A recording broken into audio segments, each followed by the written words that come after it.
Next we have Morag, Galloway and Charlotte Bishop presenting a workshop entitled Should or Want, a new piece for two-string playing actors. Thank you. Can I just check exactly how much time we've got, please? You can start 35 minutes. Fantastic. So, yeah, 20, no, is it 35 minutes? 35. Sorry, 35 minutes, almost 10 minutes questions. That's Great, because what we'd actually really like to do, first of all, we'd like to check that everybody can see us when we're sat down and lying down on this. Is that a yes? From everybody? Yeah. Very much. If you can't, would you move forward, please, if you don't mind? It's up to you, obviously. We'd really like to run this as an interactive, collaborative experience, which I think is very fitting, considering the day. We're at the very beginning of things. And with the 35 minutes, it'd be great to have some questions at the end, but what we'd actually like to do is we're going to present two chunks of a piece that we're beginning to work on, and we'd really like your feedback after each chunk. That would be amazing. Okay, so what I'll probably do is check time after each chunk, just so that we can make sure that we're on track with the time. So yeah, I'm Morag Galloway, and this is my dear, dear friend Charlotte Bishop. I've just wrapping up a PhD here in composition, all to do with collaboration. And the vast majority of my collaborations for the PhD and going on to the future are with friends. And that's very much how I work and how I like to work. The quote from the introduction to the commentary for my PhD is a quote that says, "I cannot do without the other, I cannot become myself without the other. I must find myself in the other, finding the other in me." And that's a quote by J.V. Birch, quoted in Vera John Steiner's amazing book on creative collaboration, which is one, if you don't know that, is a great one to engage with, and which underpinned a lot of how I contextualised my PhD in the end. I've been very reassured by everything everybody said today, because it's just encapsulated everything I've been thinking and feeling, particularly about my collaborative relationships, and it seems to feed so perfectly into what we're about to do today as well. So that's been really reassuring. One of the things that I've been exploring a lot towards the end of the PhD is some sort of Buddhist concepts to do with Buddha nature, which was really nice to sort of hear that mentioned, and the Buddhist concept of no self. And I've been particularly drawn into the idea of dissolving myself as a composer into a musical community, and almost not composing and removing any sense of ego and those kind of things from the picture to just experience what's going on. And that's something that I'm really excited to do going forwards, and why I'm working so closely with Charlotte. So our relationship is to do with all aspects of our lives, as friends, as parents, as musicians, and that's what we're exploring today, and is very much based on trust and courage, which I think was mentioned earlier as well. And that's one of the things we're going to explore in a little bit. Do you want to say something first before I talk about the piece, or should I talk about the piece say later? a little bit about where I'm from? Yeah. So I'm sat down here as actually a very conventional cellist from the outset. And the boundaries for me have changed massively. So I mean, it was at York actually as an undergraduate that the boundaries began to really shift for me. There's been lots of talk today about boundaries and losing those boundaries and how those boundaries affect one. I was at Cheetham's and I then went and did a postgrad, and so a massive kind of tunnel, I think, back to the tunnel thing, of technique. And it's a one-way path, really, and it actually closes down many doors, I think I discovered when I came here. And the relationship with Morag, just as she said, we explore everything together. We explore parenthood, we explore music, we explore ideas, we explore cooking, and it all kind of feeds in. And we have these very organic days of making a lot of stuff happen. Yeah. And that's been very much the beginning of this piece, and it's kind of where we're at the moment. And we're beginning to get elements of structure. We've got some melodic ideas. And for today, this rug kind of is a boundary for us, but quite a freedom. We're kind of in this place which is a sea of everything coming together. Maybe it's a sea of blackness, maybe it's the void. So we've demarcated certain little things to sort of help us begin this process together. And Charlotte was involved in my PhD, so there's this sense that we're bringing things from that into what we're going to do next. I should just say one thing as well. The title "Should or Want" has a connection with the Buddhist thing, and also many years ago, I had a landlord in Manchester who was a Buddhist, and he was a probation officer at Strangeways, and we had amazing conversations. And his really big kind of thing he always said to me was, "Charlotte, should or want?" When I was going, I should do some practice, but I'd really like to, should or want. And it was always the final thing, what do you want to do? Yeah. And he just had quite a profound effect on my life. Yeah. So we're at this point where we want to work together. I'm post-PhD, we want to generate some material, get some work out there. How do we start doing that? So we looked at what we're feeling like, and what we're feeling like is there's these things we should be doing, but there's these things we want to be doing. So let's make that into a piece. That's basically where we are now. And Ben said something about making it sound like what it feels like to perform, and make it more like what it is. So what we're going to do now is experiment with how we are actually feeling now about our lives through the medium of exploring this piece for you, if that makes sense. So, one of your shoulds is kind of, I should be playing more, I want to be doing more. Yeah. But also, I should go for a run and I should have some physical activity. Yeah. Which plays a big part yeah, exactly, in what we're doing now as well. I feel that we're in quite a vulnerable place here as well, and this is what's really exciting about this situation here, is that we're at the very, very beginning of this, and one of the things I want to do is play my viola, but it's a new viola I've been setting up the setup in the last couple of years. I've not really played for 20 years. What I feel like I should be doing, my 15-year-old self, is going and practicing my scales and not standing out in public until I've got my grade 8 and that kind of bullshit. Excuse the expletive.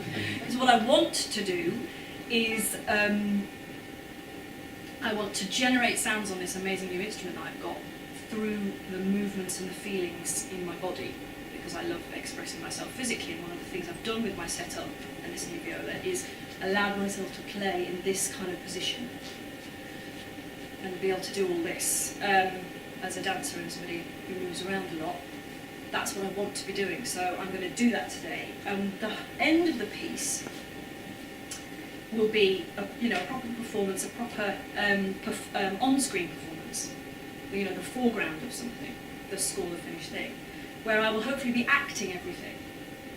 But at this point, it's from a place very much rooted in feeling and real feelings of nervousness and worry and should or want, and those feelings are real now, here in this moment. I can do that because I know you all understand, but also mainly because of this relationship here, and the safety and the security of this and what we've worked out today. And I'm actually very excited about that. So, yeah. I think we should just get on with it, really. Mm-hmm. So what we're going to do is we're going to tell you about the bits we're going to do. We've done them once before, so this is quite raw. It might go wrong. I might swear. It won't go wrong. It won't go We wrong. haven't got anything that can We go might wrong stop. yet. Yeah, we might stop. Yeah, exactly. I just might swear again. Probably not.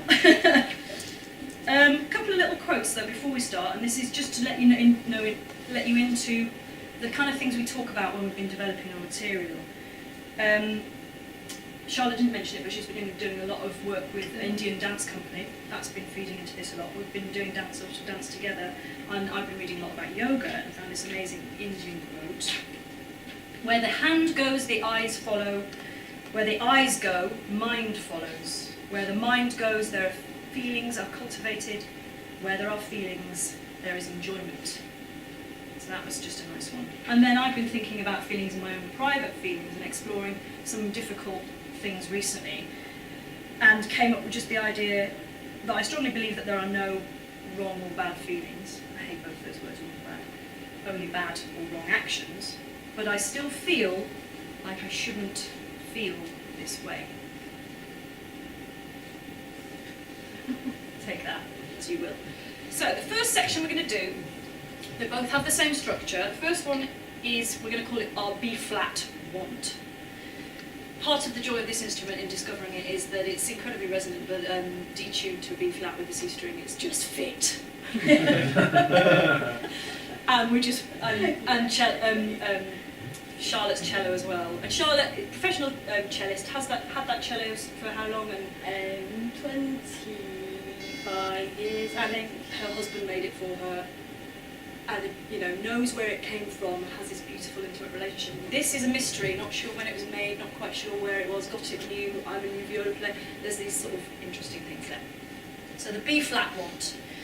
So we're going to start with single notes. This is a want section. You enjoy those, and they develop into the swing, the discus thing. And then there's a bow stop disruption. So that's where there's this sense that should is like a compression. And so that manifests musically as stopping, gesturally. Then you move to the harmonics. Mm-hmm. I watch you. Now this is part of that. I feel I would like to be able to play harmonics as well as Charlotte does. Sings that. And then I join in with you, and I will get frustrated, but I will also be active, and I will be paying attention to how I physically do get frustrated as Morag playing the viola not as well as she'd like, to inform my performance down the line, to show that journey, and that I yearn towards that. So can we learn that? Yeah. Okay. And moving back and forwards so we can smack each other. Because that's important. Health and safety. Massive.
It's very moving. Oh! You have single-handedly showed me something I never thought was possible. That this contemporary music and this kind of thing is actually beautiful. Thank you very much. Oh, thank you. Yes, James. She's right. Oh. I'm wondering, at the end there, so, I was starting to think more about how you're using the space there now and all the kinds of relationships if you were only to stay on that rug. Because I think I was just struck by how Charlotte was looking towards you, although you hadn't managed to make the sounds as beautiful as you would have liked. I was really wanting to know what was going to happen next. Oh. So I suppose my question is, the use of space and movements maybe forwards and back, and when you do look at all those sorts of things, those aren't possibly things that you can answer right now. No, I think that's a really important thing. It's interesting because the rug was quite pragmatic. It was like, how do we do it without a spike holder? Or loads of them dotted everywhere.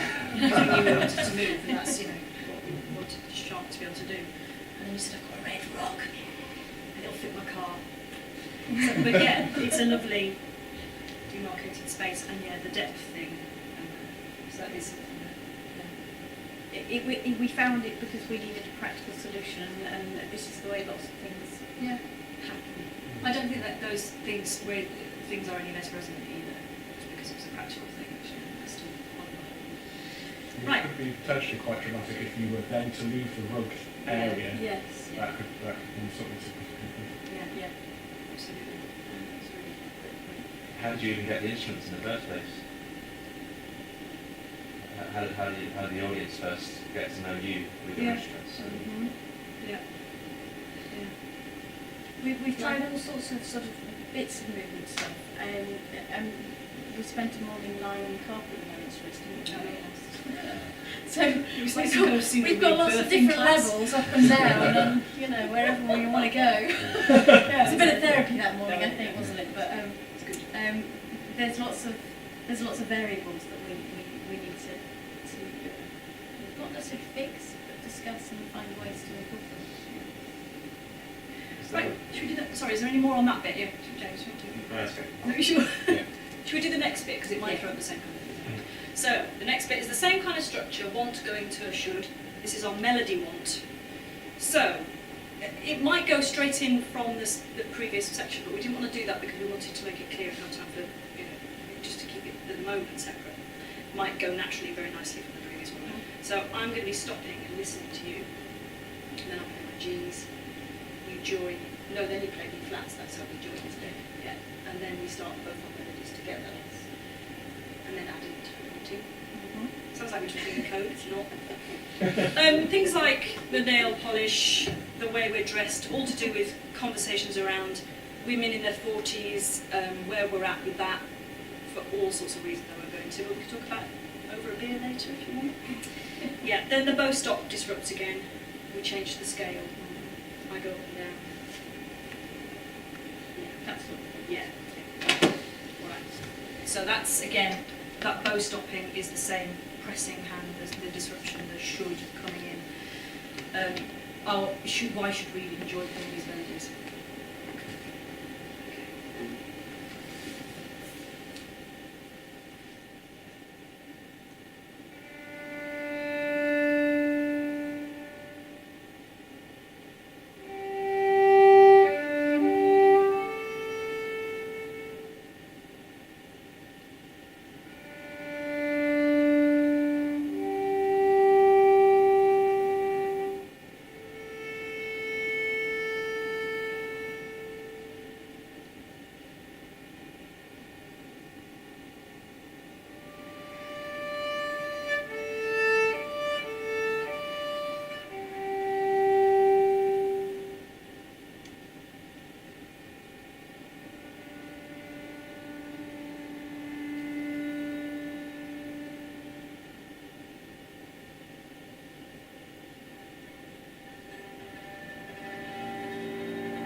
Yeah, so that's the second bit.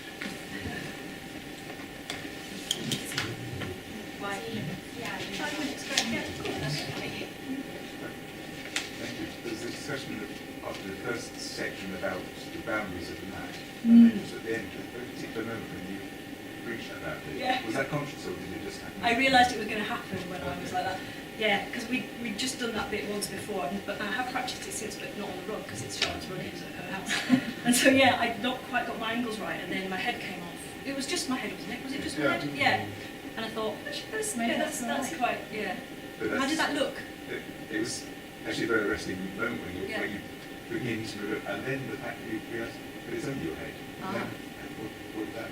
Ah, okay, great. And the instrument was hovering on the bounds, but not quite. Ah, right, yeah. Yeah. It's great having the eyes here in this moment, yeah. Mind you, in the first section, bows and arms frequently breach the Ah. boundary. Okay. We're not at ground level, I think that's a good part. Of course, yeah. Yeah. Great. And that was significantly darker, I felt, than Right. the first one. So I suppose for me, and I hope this doesn't come across as a criticism because it's anything but the shuts and bolts aren't really coming across Right. to me. I'm appreciating it from different perspectives. And that was extremely dark, I thought, but very effective. It felt like it to me that time. Yeah. We've done that before, we've played around with the scales more and played them individually more. haven't we? Yeah. And actually listened to them, but in the moment today it didn't happen. Yeah. So that's a good comment. Well, I suppose when you start doing the toe pointing and then do things like you sit down, so you decide what to do, like those are movements of material that you're putting yourself through, and that affects the sound. So for me, actually, it did work the sense of you should be doing this, and what you want to play this thing, you should be doing this other thing, and how one affects the other. I suppose I was wondering at what point movement material starts to impinge on music, or is it the other way around at some point? I mean, if some of those movements were to become sort of the driving thing rather than just the extra thing. Because I was very focused on the sound and the deterioration. Yeah. Or, It's interesting you should say that because I was very nervous in that moment and I realised I can do that a lot better. And there's been times when that's a bigger, fuller, more enjoyable movement because I like that little melody, and then I was hoping to be able to extend it into a more balletic kind of toe gesture whilst I played, but I was a bit nervous, I was wobbling a lot. It's And a it really felt like it became more of a negative thing than I'd originally intended, which feeds into both those Yeah. things. But this is a really big thing because I was quite conscious when we were practicing a couple of weeks ago that we were doing a lot of movement that the sound was suffering. Yeah. But maybe that becomes part of it too. I really think it does, and I think it looked like you were shrinking, Right. and the music felt like it was Yeah. deteriorating, and I think that's why it came across as so dark, Right. at least from my point of view. yeah, they were both doing sort of a similar thing at that towards the end of that scene. So I suppose the question is whether they can be doing separate things and Right. as well. Yeah. Right. purely science point of view, I don't know whether it was your character's frustration with the other or your own, but the slight out of tuneness between the two of you was really lovely. Yeah. Oh, right. Yeah, good. Yeah. No, I'm a big fan of that. Yeah. Awesome. Yeah, it was kind of related with this question. This involved performances. Both of them began flowing, like that was my perception, like dancing, flowing, connected, more joyous. But in both of them, it turned into frustration and like being blocked, like sabotage. Like, I can do this, but I'm thinking too much, and now I'm like the opposite of improving. Like I'm practicing, and it's going better. It was in both. Yeah. Why did it happen now? Or Yeah, does it happen always? So it was part of the message. We've talked that that everything we play could be a should or a want, and we've explored that to a certain degree. But I think today, by accident, really, that's the way it happened. Yeah, yeah. I knew that my own frustrations in my limitations as an instrumentalist would come into this moment today, and they might always be there, but they were very much there today.